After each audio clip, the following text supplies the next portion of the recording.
ഇടുക്കി വണ്ടിപ്പെരിയാർ ഗ്രാമ്പിയിലെ ജനവാസ മേഖലയിൽ ഇറങ്ങിയ കടുവയെ പിടികൂടാൻ സ്റ്റിഫർ ഡോഗിനെ എത്തിച്ചു. തേക്കടിയിൽ നിന്നുമാണ് സ്റ്റിഫർ ഡോഗിനെ എത്തിച്ചത്. രാവിലെ ആരംഭിച്ച പരിശോധനയിൽ കടുവയെ കണ്ടെത്താനായിട്ടില്ല. മൂടൽമഞ്ഞും ദൗത്യത്തിന് രാവിലെ വെല്ലുവിളിയായിരുന്നു. വിവരങ്ങളുമായി സുബിൻ തോമസ് ചേരുന്നു. സുബിൻ, ജനവാസ മേഖലയിൽ ഇറങ്ങിയ കടുവ കാലിന് പരിക്കേറ്റ നിലയിലാണ്.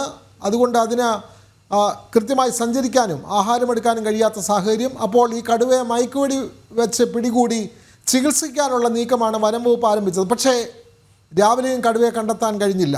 അതേ തുടർന്നാണല്ലോ ഈ കൃത്യമായി മണം പിടിച്ച് കൃത്യമായി തെളിവുകളൊക്കെ ശേഖരിക്കുന്ന സ്റ്റിഫർ ഡോഗിനെ വനം വകുപ്പ് അങ്ങോട്ടേക്ക് എത്തിച്ചിട്ടുള്ളത്. കൂടുതൽ വിവരങ്ങൾ സുബിൻ തോമസ്. ഇപ്പോഴും കടുവയെ എവിടെയെന്ന് കണ്ടെത്താൻ കഴിയാത്ത ഒരു സാഹചര്യമുണ്ട് എന്നുള്ളതാണ് വനം വകുപ്പ് ഉദ്യോഗസ്ഥർ നൽകുന്ന വിശദീകരണം. രാവിലെ നടത്തിയ ഡ്രോൺ നിരീക്ഷണത്തിൽ ഇത്തരത്തിൽ ഈ കടുവയെ കണ്ടെത്താൻ സാധിച്ചിരുന്നില്ല. അതിനവർ പ്രധാനമായും പറഞ്ഞത് മൂടൽമഞ്ഞാണ് ഈ കടുവയെ പിടികൂടുന്നതിൽ അല്ലെങ്കിൽ കടുവയെ ലൊക്കേറ്റ് ചെയ്യുന്നതിൽ ആദ്യഘട്ടത്തിൽ ഒരു പ്രതിസന്ധിയായി നിന്നിരുന്നതാണ്. അതിനുശേഷം നടത്തിയ പരിശോധനയിലും ഈ കടുവയെ കണ്ടെത്താൻ കഴിയാത്ത ഒരു സാഹചര്യം ഉണ്ടായിരുന്നു. അതോടെയാണ് നിലവിൽ ഈ സ്നിഫർ ഡോഗിനെ എത്തിച്ചുകൊണ്ടുള്ള പരിശോധനകൾ ആരംഭിച്ചിട്ടുള്ളത്. എന്തായാലും ദൗത്യ സംഘം ആ ദൗത്യം ആരംഭിച്ചിട്ടുണ്ട്. സ്നിഫർ ഡോഗുമായി ഈ സംഘം നമ്മളിപ്പോൾ ദൃശ്യങ്ങൾ കാണുന്നതിന് നേരെ താഴ്വശത്തായിട്ടുള്ള ആ ഒരു ചതുപ്പ് പ്രദേശത്തേക്ക് പോയിട്ടുണ്ട്. ഡോക്ടർ അനുരാജിന്റെ നേതൃത്വത്തിലാണ് ഈ ഒരു ദൗത്യം നടക്കുന്നത്. ഈ മയക്കുവെടി വയ്ക്കുന്നതിന്, അതായത് ഏതെങ്കിലും തരത്തിൽ ഈ പരിശോധനയിൽ കടുവയെ കണ്ടെത്തിയാൽ അപ്പോൾ തന്നെ മയക്കുവെടി വയ്ക്കുന്നതിന് വേണ്ട ക്രമീകരണങ്ങളെല്ലാമായിട്ടാണ് നിലവിൽ ഇപ്പോൾ ഈ ഒരു 10 പേരടങ്ങുന്ന ഡോക്ടർ അനുരാജിന്റെ നേതൃത്വത്തിൽ 10 പേരടങ്ങുന്ന സംഘം നിലവിൽ ഈ ഒരു ചതുപ്പിനുള്ളിലേക്ക് പോയിട്ടുള്ളത്. ഇന്നലെ കടുവയെ കണ്ടെത്തിയ ആ ഒരു പ്രദേശത്തേക്കാണ് നിലവിൽ ഇപ്പോൾ അവർ നീങ്ങിയിട്ടുള്ളത് എന്നുള്ളതാണ് നമുക്ക് മനസ്സിലാക്കാൻ സാധിക്കുന്നത്. അതുപോലെ തന്നെ കോട്ടയം DFOയും ഈ പരിശോധനകൾക്ക് അല്ലെങ്കിൽ ഈ ദൗത്യത്തിന് നേതൃത്വം നൽകുന്നുണ്ട്. നിലവിൽ ഈ കടുവയെ കണ്ടെത്തിയാൽ ഇന്ന് തന്നെ പിടികൂടാനാകുമെന്നുള്ള ഒരു പ്രതീക്ഷ തന്നെയാണ് വനം വകുപ്പിനുള്ളത്. കണ്ടെത്തിയാൽ അപ്പോൾ തന്നെ ഒരു ആക്ഷനിലേക്ക് കടക്കുക, മയക്കുവെടി വയ്ക്കുക എന്നുള്ളതാണ് തീരുമാനം. എന്തായാലും ഈ മേഖലയിൽ ഒരു ആശങ്ക പ്രധാനമായും ഉടലെടുത്തിട്ടുണ്ട്. അതായത് ഇന്നലെ രാവിലെ 10 മണിയോടുകൂടി ഇത്തരത്തിൽ ഈ ചതുപ്പിലെ ഒരു മരത്തിന്റെ ചുവട്ടിൽ ഈ ഏലത്തോട്ടമാണ്, ചെറിയൊരു ഏലത്തോട്ടമാണ്. ആ ഏലത്തോട്ടത്തിന്റെ സൈഡിലുള്ള മരത്തിനോട് ചേർന്ന് ഈ കടുവയെ കണ്ടിരുന്നതാണ്, അത് ലൊക്കേറ്റ് ചെയ്തിരുന്നതാണ്. ഇതിനുശേഷം കൃത്യമായ നിരീക്ഷണത്തിൽ ആ കടുവ അവിടെ നിന്ന് അനങ്ങുന്നില്ല എന്നുള്ള അടക്കമുള്ള കാര്യങ്ങളെല്ലാം തന്നെ വനം വകുപ്പ് വിശദീകരിച്ചതുമാണ്. ഇതിന് പിന്നാലെയാണ് ഈ കടുവയെ കൂടുവെച്ച്, അതായത് നിലവിലുള്ള ഈ ഗ്രാമ്പിയിലെ വെടിക്കുഴിക്ക് മറുവശത്തായി, അതായത് ആദ്യം കൂട് സ്ഥാപിച്ചതിന് 300 മീറ്റർ മാറിയാണ് രണ്ടാമത് കടുവയെ കണ്ടത്. ആ സ്ഥലത്ത് പുതിയൊരു കൂട് സ്ഥാപിച്ച് ഈ കടുവയെ പിടികൂടാം എന്നുള്ളൊരു തീരുമാനത്തിലേക്ക് വനം വകുപ്പ് എത്തുന്നത്. അതിനുശേഷം കൂട് സ്ഥാപിക്കാനുള്ള നടപടികളുമായി മുമ്പോട്ട് പോകുന്നതിനിടെയാണ് കടുവയെ മയക്കുവെടി വെച്ച് പിടികൂടാമെന്നുള്ളൊരു തീരുമാനം പിന്നീട് വൈകുന്നേരത്തോടു കൂടി വനം വകുപ്പ് എടുക്കുന്നത്. അതിലേക്ക് അവരെ നയിച്ച ഒരു കാര്യം എന്നുള്ളത് ഈ കടുവയുടെ പിൻകാലിന് ഗുരുതരമായി പരിക്കേറ്റിട്ടുണ്ട്. അതുകൊണ്ട് തന്നെ കടുവയ്ക്ക് ഒരു തരത്തിലും മുമ്പോട്ട് നീങ്ങാനോ അതുകൂടാതെ ഈ ഇര പിടിക്കാനോ കഴിയാത്ത സാഹചര്യമുണ്ട്. നിലവിൽ ആ ചതുപ്പിലുള്ള വെള്ളം കുടിച്ച് മാത്രമാണ് ഈ കടുവ അതിന്റെ ജീവൻ നിലനിർത്തുന്നത്. ഈ സാഹചര്യത്തിൽ അടിയന്തരമായി ചികിത്സ നൽകണം എന്നത് പരിഗണിച്ചുകൊണ്ടാണ് ഈ മയക്കുവെടി വയ്ക്കുക എന്നൊരു തീരുമാനത്തിലേക്ക്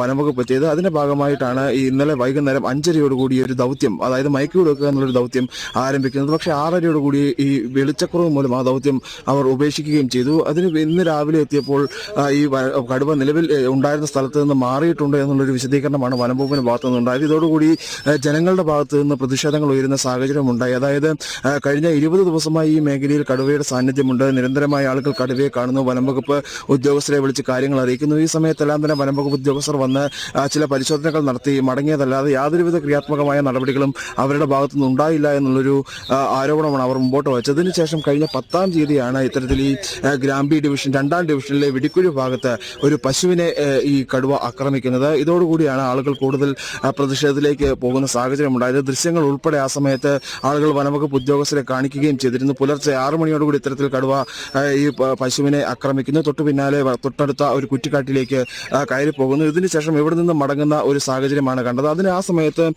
വനംവകുപ്പ് ഉദ്യോഗസ്ഥർ എത്തുകയും കൂട് സ്ഥാപിക്കാനുള്ള തീരുമാനത്തിലെത്തുകയും ചെയ്തു. കൂട് സ്ഥാപിച്ച ശേഷം പോലും ഈ കടുവ ആ കൂട്ടിൽ കയറിയിരുന്നില്ല. ഇതോടുകൂടിയാണ് വനംവകുപ്പ് അവിടുന്ന് പിൻവാങ്ങുന്ന ഒരു സാഹചര്യം. പക്ഷേ ആ ഭാഗത്ത് നിരീക്ഷണം ഏർപ്പെടുത്തിയിരുന്നു. ഈ സമയത്താണ് അതിന് നേർ മറുവശത്ത് 300 മീറ്റർ മാറി മറ്റൊരു വശത്തേക്ക് ഈ ഗ്രാമ്പി ഡിവിഷന്റെ മറ്റൊരു വശത്തേക്ക് തന്നെ ഈ കടുവ എത്തിയത്. അതിനുശേഷം ഈ വശത്ത് ആളുകൾ കടുവയെ കണ്ടതോടുകൂടിയാണ് ഈ വനംവകുപ്പ് ഉദ്യോഗസ്ഥർ ഈ ഡ്രോൺ ഉപയോഗിച്ച് പരിശോധന നടത്തി ഇത്തരത്തിൽ ഇന്നലെ കടുവയെ ലൊക്കേറ്റ് ചെയ്തത്. അതിന്റെ ദൃശ്യങ്ങളെല്ലാം തന്നെ ഇന്ന് രാവിലെ ജനം TV പുറത്തുവിടുകയും ചെയ്തിരുന്നത്. ആ കടുവ ഒരു ചെറിയ ചോലയ്ക്ക് സമീപത്ത്, അതായത് ഒരു ചെരുവിൽ കിടക്കുന്നതിൻ്റെ ദൃശ്യങ്ങളാണ് വ്യക്തമായി വനംവകുപ്പ് ഉദ്യോഗസ്ഥർ നമുക്ക് നൽകിയിരുന്നതിന് ശേഷം ഇന്ന് രാവിലെയാണ് ഈ കടുവയെ കാണാതാവുന്നത്. എന്തായാലും ഈ സ്നൈഫർ ഡോഗിന്റെ സാന്നിധ്യത്തിൽ ഈ കടുവയെ വേഗത്തിൽ കണ്ടെത്താൻ ആകുമെന്നാണ് വനംവകുപ്പ് ഉദ്യോഗസ്ഥർ കരുതുന്നത്. എന്തായാലും നിലവിൽ അതിന്റെ ആദ്യഘട്ട നടപടികൾ ആരംഭിച്ചിട്ടുണ്ട്.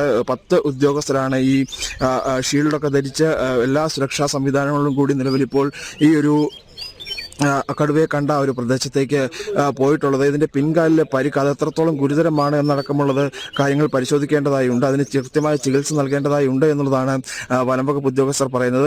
കടുവയെ മയക്കുവെടി വെച്ച് പിടികൂടിയാൽ ആദ്യഘട്ടത്തിൽ എത്തിക്കുക തേക്കടിയിലേക്കായിരിക്കും. അതിനുവേണ്ട ഈ തേക്കടിയിലേക്ക് കൊണ്ടുപോകേണ്ടതിനായിട്ടുള്ള കൂടും മറ്റ് ക്രമീകരണങ്ങളും നിലവിൽ ഗ്രാമ്പിയിൽ എത്തിച്ചിട്ടുണ്ട്. തേക്കടിയിൽ എത്തിച്ച ശേഷം മറ്റൊരു കൂട്ടിലേക്ക് മാറ്റും. അതായത് ആ കൂട്ടിൽ കടുവയെ ചികിത്സിക്കണമെങ്കിൽ ഈ ഒരു ഷിഫ്റ്റിംഗ് അടക്കമുള്ള കാര്യങ്ങൾ ഉള്ള ഒരു കൂട് ആവശ്യമാണ്. അത്തരത്തിലുള്ള ഒരു കൂട് തേക്കടിയിലുണ്ട്. ആ തേക്കടിയിലുള്ള ആ കൂട്ടിലേക്ക് കടുവയെ മാറ്റും. അവിടെ വെച്ചാണ് ഈ ഒരു ചികിത്സ നൽകാൻ വനംവകുപ്പ് തീരുമാനിച്ചിട്ടുള്ളത്. അതിന്റെ പരിക്ക് എത്രത്തോളം ഗുരുതരമാണ് എന്നടക്കമുള്ള കാര്യങ്ങളെല്ലാം തന്നെ അവിടെ വെച്ച് പരിശോധിക്കും. പരിക്ക് വളരെ അതീവ ഗുരുതരമെങ്കിൽ അത് അവിടെ നിന്ന് മറ്റൊരിടത്തേക്ക് മാറ്റേണ്ടി വരും. അങ്ങനെയെങ്കിൽ അത് തിരുവനന്തപുരത്തേക്ക് ആവും കൊണ്ടുപോകേണ്ടി വരിക. അങ്ങനെയെങ്കിൽ തിരുവനന്തപുരത്തേക്ക് കൊണ്ടുള്ള നടപടിയിലേക്കായിരിക്കും അടുത്ത ഘട്ടത്തിൽ കടക്കുക.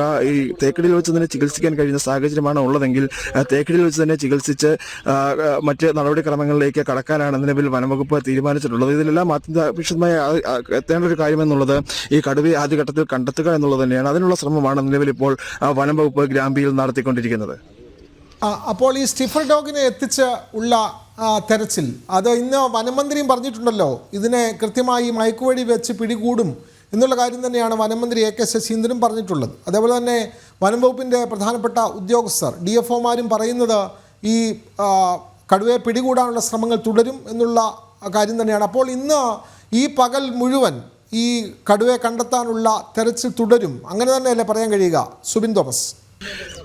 തീർച്ചയായും അങ്ങനെ തന്നെയാണ്. ഇന്ന് കടുവയെ കണ്ടെത്തുന്നതുവരെ ഈ പരിശോധന തുടരാൻ തന്നെയാണ് വനംവകുപ്പ് തീരുമാനിച്ചിട്ടുള്ളത്. ഇന്ന് തന്നെ ഒരു ദൗത്യം പൂർത്തീകരിക്കേണ്ടതായിട്ടുണ്ട്. ഈ മേഖലയിൽ വലിയ രീതിയിലുള്ള ആശങ്ക ഉടലെടുത്തിരിക്കുന്ന ഒരു സാഹചര്യം. അതായത് ഈ തോട്ടത്തൊഴിലാളികൾക്ക് ജോലിക്ക് പോകാൻ കഴിയുന്നില്ല. നിരവധി കുഞ്ഞു കുട്ടികളൊക്കെയുള്ള പ്രദേശമാണ്. നിരവധി നമ്മളിപ്പോൾ ദൃശ്യങ്ങളിൽ കാണുന്നത് പോലെ ചുറ്റോട് ചുറ്റും ലയങ്ങളുണ്ട്. ഈ തോട്ടത്തൊഴിലാളികളുടെ ലയങ്ങളുണ്ട്. ഈ ലയങ്ങളിലൊക്കെ നിരവധി ആളുകളും ഒക്കെ ഉള്ളതാണ്. പുലർച്ചെ ഒക്കെ ജോലിക്ക് പോകുന്ന ആളുകളുണ്ട്, കുഞ്ഞുങ്ങളുണ്ട്, തൊട്ടടുത്ത് സ്കൂളുണ്ട്. ഈ സ്കൂളിൻ്റെ ഒക്കെ പ്രവർത്തനത്തെ തന്നെ ഈ ഒരു നിലവിൽ കടുവയുടെ സാന്നിധ്യം ബാധിച്ചിട്ടുണ്ട്. കുട്ടികൾക്ക് സ്കൂളിൽ പോലും പോകാൻ കഴിയാത്ത ഒരു സാഹചര്യം, ആളുകൾക്ക് തോട്ടത്തിൽ ജോലിക്ക് പോകാൻ കഴിയാത്ത സാഹചര്യം കഴിഞ്ഞ 20 ദിവസമായി സമാനമായ ഒരു സാഹചര്യമാണ് ഈ പ്രദേശത്ത് നിലനിൽക്കുന്നത്. അതുകൊണ്ട് തന്നെ ഈ കടുവയെ അടിയന്തരമായി പിടികൂടി കൊണ്ടുപോകുക എന്നുള്ളത് വളരെ പ്രധാനപ്പെട്ട ഒരു കാര്യമാണ്. അത്തരത്തിൽ കൊണ്ടുപോയില്ലെങ്കിൽ അത് ഈ മേഖലയിൽ വലിയ രീതിയിലുള്ള ആശങ്കയിലേക്ക് തള്ളിവിടുന്ന, അല്ലെങ്കിൽ കടുവയെ കണ്ടെത്താനായില്ലെങ്കിൽ അത് വലിയ രീതിയിലുള്ള ആശങ്കയിലേക്ക് തള്ളിവിടുന്ന സാഹചര്യം ഉണ്ടാകും. അതുകൊണ്ട് തന്നെയാണ് ഇന്ന് തന്നെ ഈ ഒരു ദൗത്യം പൂർത്തീകരിക്കുക എന്നുള്ളൊരു തീരുമാനത്തിൽ, അല്ലെങ്കിൽ ആ ഒരു ലക്ഷ്യത്തിൽ വനംവകുപ്പുള്ളത്. ആ ഒരു ലക്ഷ്യത്തിൽ ഊന്നിക്കൊണ്ടാണ് നിലവിൽ ഇപ്പോൾ ഈ ഒരു പരിശോധനകൾ കൃത്യമായി നടക്കുന്നത്. ഈ സ്നൈഫർ ഡോഗ് ഉള്ളത് കൊണ്ട് തന്നെ ഈ മണം പിടിച്ച് ഈ കടുവ ഏത് ദിശയിലേക്കാണ് മാറിയിരിക്കുന്നത് എന്നടക്കമുള്ള കാര്യങ്ങൾ കൃത്യമായി കണ്ടെത്താൻ കഴിയുമെന്നുള്ളതാണ് വനംവകുപ്പിന്റെ പ്രതീക്ഷ. അതുകൊണ്ട് തന്നെയാണ് തേക്കടിയിൽ നിന്ന് ഈ ഡോഗിനെ എത്തിച്ചുകൊണ്ടുള്ള ഒരു പരിശോധനയിലേക്ക് വനംവകുപ്പ് കടന്നത്. അതായത് ഈ രാവിലെ നടത്തിയ ഡ്രോൺ നിരീക്ഷണത്തിൽ ഇത്തരത്തിൽ ഈ കടുവയെ കണ്ടെത്താൻ കഴിയാതെ വന്നതോടുകൂടിയാണ് അത്തരത്തിലൊരു തീരുമാനത്തിലേക്ക് വനംവകുപ്പ് കടന്നിട്ടുള്ളത്. ആ ഒരു പരിശോധനയിൽ കൃത്യമായി കടുവയെ കണ്ടെത്താൻ കഴിയുമെന്നുള്ളതാണ് വനംവകുപ്പിന്റെ പ്രതീക്ഷ. അങ്ങനെയെങ്കിൽ ഇപ്പോൾ നിലവിൽ ഈ ഒരു ചെറിയ ഒരു ചോല പ്രദേശമാണ്. അതുകൊണ്ട് തന്നെ അതിനുള്ളിൽ നിന്ന് വളരെ വേഗത്തിൽ കടുവയെ കണ്ടെത്താൻ, അതിനുള്ളിലുണ്ടെങ്കിൽ വളരെ വേഗത്തിൽ കടുവയെ കണ്ടെത്താൻ കഴിയുമെന്നുള്ള ഒരു പ്രതീക്ഷയാണ് വനംവകുപ്പിനുള്ളത്. അങ്ങനെയെങ്കിൽ ഉച്ചയ്ക്ക് മുമ്പ് തന്നെ ഒരു ദൗത്യം പൂർത്തീകരിക്കുക എന്നുള്ളതാണ് വനംവകുപ്പിന്റെ ലക്ഷ്യം. ഇതോടൊപ്പം തന്നെ ഈ പരിശോധന, ഇതിനുള്ളിൽ ഇറങ്ങി പരിശോധന നടത്തുന്നതോടൊപ്പം തന്നെ ഡ്രോൺ ഉപയോഗിച്ച് ഉള്ള നിരീക്ഷണവും നടക്കുന്നുണ്ട്. ഇതിൽ കടുവയെ കണ്ടെത്തി കഴിഞ്ഞാൽ അടിയന്തരമായ ഒരു ആക്ഷനിലേക്ക് പോകുക എന്നുള്ളത് തന്നെയാണ് വനംവകുപ്പിന്റെ തീരുമാനം. എന്തായാലും ഇന്ന് പൂർണ്ണമായും, അതായത് ഇന്ന് കടുവയെ കണ്ടു കിട്ടുന്നിടത്തോളം സമയം ആ ഒരു തിരച്ചിൽ നടത്തുക, അതിനുശേഷം ആക്ഷനിലേക്ക് കടക്കുക എന്നുള്ളതാണ് വനംവകുപ്പ് നിലവിൽ നടത്തി വരുന്നത്. തീർച്ചയായും ഇടുക്കി വണ്ടിപ്പെരിയാർ ഗ്രാമ്പി മേഖലയിലാണ് ജനവാസ മേഖലയിൽ ഇറങ്ങിയ പരിക്കേറ്റ കടുവയെ പിടികൂടാനുള്ള ശ്രമങ്ങൾ തുടരുന്നത്. രാവിലെ കടുവ എവിടെയാണ് എന്ന് കണ്ടെത്താൻ കഴിഞ്ഞിട്ടില്ല. ഇപ്പോൾ സ്റ്റിഫർ ഡോഗിനെ എത്തിച്ചാണ് കടുവയെ കണ്ടെത്താനുള്ള ശ്രമം വനംവകുപ്പ് ഊർജിതമാക്കിയിരിക്കുന്നത്. വിവരങ്ങൾ നൽകുകയായിരുന്നു സുബിൻ തോമസ്.